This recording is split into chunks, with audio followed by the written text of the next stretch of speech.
માંડવી રૂકમાવતી પુલ નજીક ટ્રક ચાલકે બાઇકને અડફેટે લેતા 2 વ્યક્તિઓ ઇજાઓ પહોંચી। માંડવી રૂકમાવતી પુલ નજીક ટ્રક ચાલકે બાઇક ચાલકને અડફેટે લેતા 2 શખ્સોને ઇજાઓ પહોંચી હતી। ટ્રક ચાલક ઘટના સ્થળેથી ફરાર થયો હતો।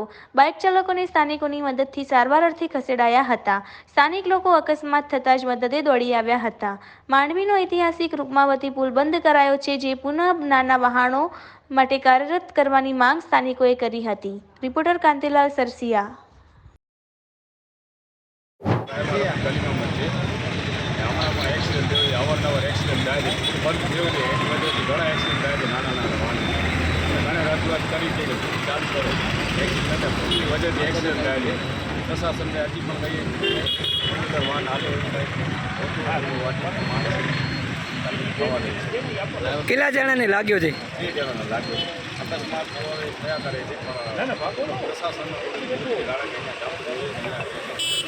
થાય 4 રસ્તા આવેલા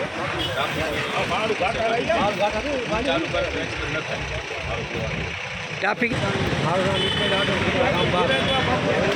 આ જે પુલ બંધ કર્યો છે એ ખરેખર ખોટો છે। નાના વાહનમાંથી ચાલુ રાખે તો વાંધો ન આવે, ભલે મોટા વાહન ન જાય પણ નાના વાહન અહીંયા ચાલુ હોવા જોઈએ, બરોબર? એટલે ઘડીએ એકલી સાથે માણસ માટે એને શું લાગે છે આ પુલ? નાના વાહનમાં શું લાગે છે, બરોબર?